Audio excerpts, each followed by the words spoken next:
Assalamualaikum warahmatullahi wabarakatuh. Apa kabar semuanya? Hari ini kita akan melanjutkan materi kita mengenai distribusi binomial bagian 2.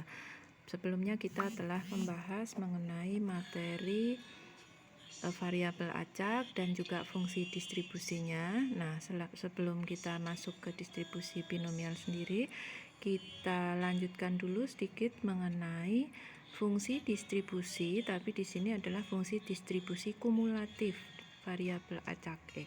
Jadi kalau fungsi distribusi yang kemarin adalah tunggal, kita simbolkan F kecil, maka untuk kumulatif di sini kita simbolkan sebagai F besar. Nah, didefinisikan apa?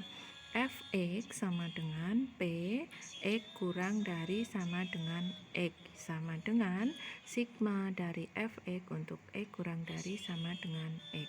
Perhatikan di sini ada X besar dan X kecil. Masih ingat pengertiannya ya? X besar adalah yang menunjukkan variabel acaknya, kemudian X kecil adalah nilai-nilai dari variabel acak. Contohnya di sini kalau ditanyakan fungsi distribusi kumulatif untuk F3, maka akan sama dengan P E kurang dari sama dengan 3. Jadi nilai jumlahannya adalah F1 plus F2 plus F3. Nah, selain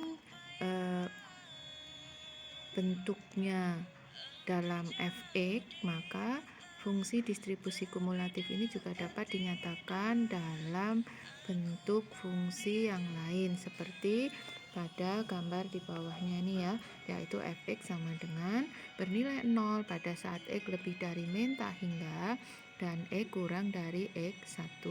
Bernilai Fx1 untuk X lebih dari sama dengan X1 dan X kurang dari X2, dan seterusnya sampai dengan yang terakhir kita tuliskan adalah jumlahan dari semua nilai Fx, yaitu Fx1 plus Fx2 sampai dengan plus Fxn, di mana berlaku untuk X lebih dari sama dengan Xn dan X kurang dari tak hingga.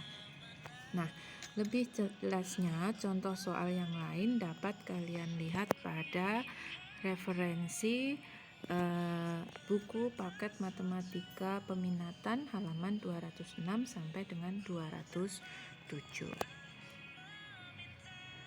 Nah, kita masuk ke materi distribusi binomial itu sendiri.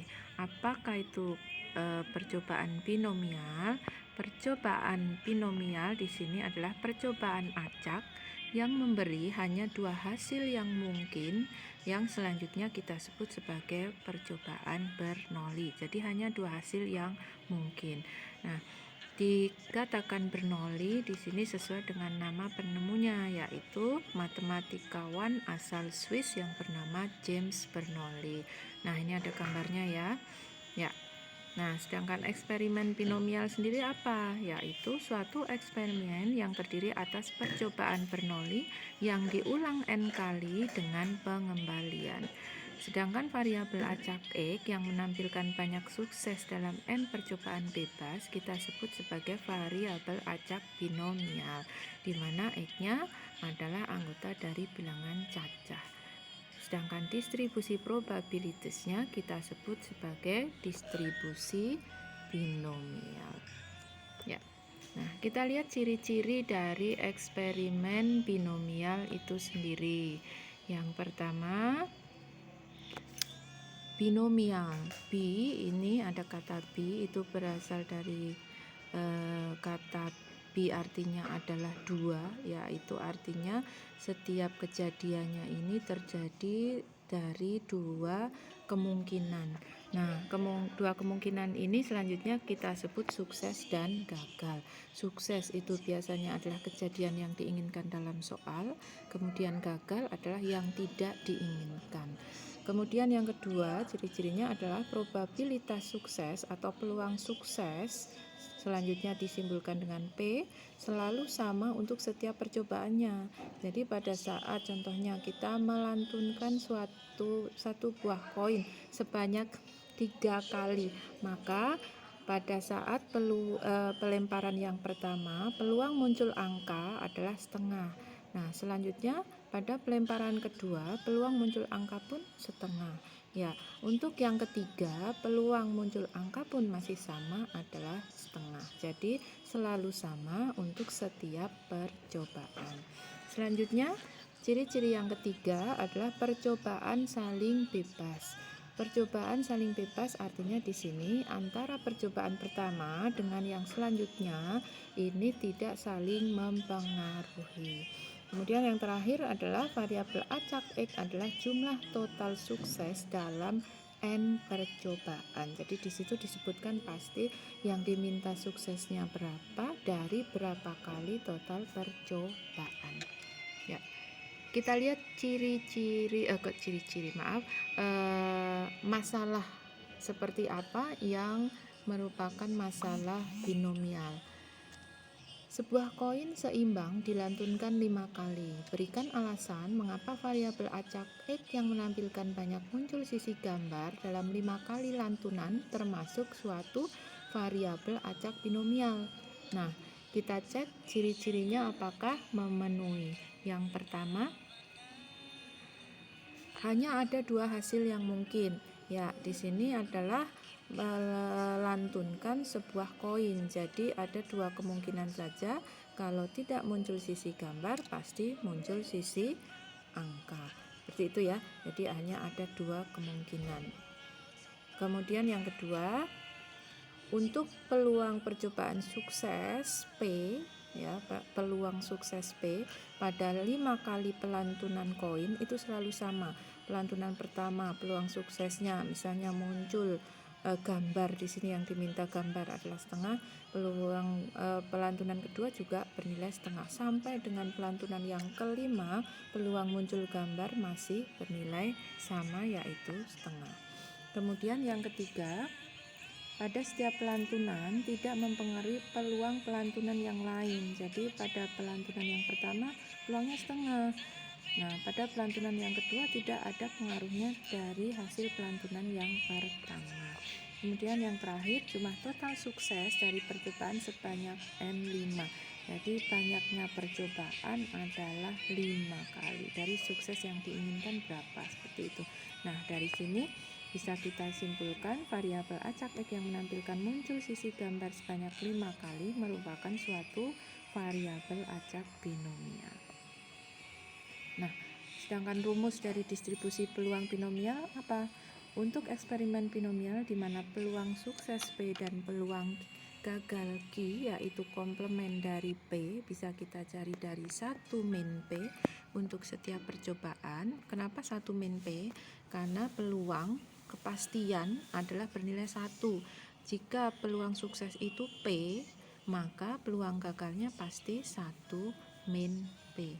Nah, peluang X sukses dari N percobaan berulang dapat kita rumuskan menjadi peluang X sukses dari N kali percobaan sama dengan kombinasi dari X unsur sukses terhadap N unsur percobaan, jumlah total percobaan, dikalikan dengan P adalah peluang sukses dipangkatkan dengan X banyak sukses dikalikan dengan Q peluang gagal dipangkatkan banyaknya gagal. Banyak gagal di sini berarti N min X. Lebih jelasnya kita lihat contoh soal yang pertama. Probabilitas seseorang tidak diimunisasi COVID-19 adalah 0,2. Pada suatu hari di Puskesmas Sejahtera ada 4 orang pasien. Peluang dari pasien tersebut 3 orang belum diimunisasi COVID-19 adalah, ya kita selesaikan.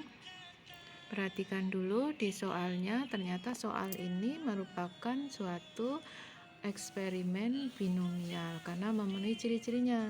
Yang pertama, kalau kita perhatikan ada 2 kemungkinan saja.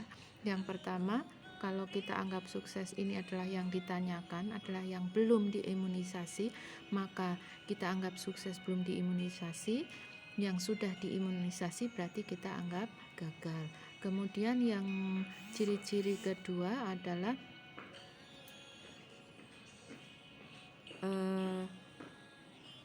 peluang sukses pada setiap percobaan selalu sama. Kemudian banyak sukses yang diinginkan di sini adalah 3 orang, dari banyaknya pasien ada 4 orang. Maka tinggal kita substitusi ke dalam rumusnya menjadi peluang X sama dengan 3 dan N sama dengan 4 adalah kombinasi 3 yang diminta sukses tadi dari 4 unsur, 4 pasien dikalikan dengan peluang sukses 0,2 dipangkatkan 3 dikalikan dengan gagalnya 0,8 dipangkatkan banyaknya gagal adalah 4 kurangi 3. Maka kita dapat perhitungannya kombinasi 3 dari 4 kali 0,2 dipangkatkan 3 dikalikan 0,8. Maka kita dapat menggunakan faktorialnya, hasil akhir yang kita dapat adalah 0,0256.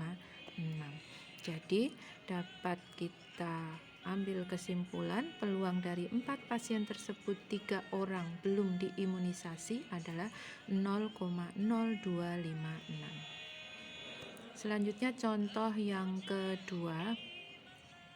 Dalam sebuah kantong terdapat 8 kelereng dengan 3 kelereng diantaranya berwarna biru. Dari kantong diambil 1 kelereng berturut-turut sebanyak 5 kali. Pada setiap pengambilan, kelereng dikembalikan. Jadi setelah diambil, dikembalikan, kemudian diambil lagi, dikembalikan lagi sebanyak 5 kali. Maka tentukan peluang diperoleh hasil pengambilan kelereng biru sebanyak 3 kali. Ya, nah soal ini pun juga merupakan eksperimen binomial. Jika kita tuliskan di sini yang kita anggap kejadian sukses adalah yang diinginkan, yaitu pengambilan kelereng berwarna biru, maka peluang sukses mendapat biru adalah kombinasi 1 dari birunya semuanya ada 3 per ruang sampel. Ingat ruang sampel warnanya tidak diperhatikan, berarti mengambil 1 dari semua kelereng ada 8. Kita dapat hasilnya adalah 3 per 8. Jadi peluang terambil biru yang pertama 3 per 8, pengambilan kedua 3 per 8 dan seterusnya, karena setelah diambil hanya dicatat kelerengnya dimasukkan kembali. Nah, peluang gagalnya berarti Q sama dengan 1 min 3 per 8. Kita dapat nilai 5 per 8. Kemudian X yang diinginkan sukses mendapat biru sebanyak berapa kali? 3 kali, maka X sama dengan 3. Kemudian berapa kali pengambilannya, percobaannya? Sebanyak 5 kali, maka N-nya sama dengan 5. Nah, kita masukkan ke dalam rumusnya, maka PX sama dengan 3 dengan N sama dengan 5 adalah kombinasi 3 dari 5 dikalikan 3 per 8, ini adalah P-nya, dipangkatkan suksesnya adalah 3, dikalikan gagalnya 5 per 8, berarti pangkat banyaknya gagal, 5 dikurangi 3, maka kita dapat 5 faktorial per 3 faktorial kali 5 min 3 faktorial dikalikan 3 pangkat 3 per 8 pangkat 3 kali 5 pangkat 2 per 8 pangkat 2. Hasil akhir yang kita dapat adalah 0,206. Jadi peluang pengambilan 3 kelereng biru dari 5 kali pengambilan adalah 0,206. Ya, semoga dapat membantu ya. Nah, silahkan kalian buka-buka juga referensi-referensi yang ada, tidak hanya dari buku paket tapi juga dari soal-soal yang ada dalam internet atau hasil browsing. Tetap semangat, jaga kesehatan. Terima kasih. Wassalamualaikum warahmatullahi wabarakatuh.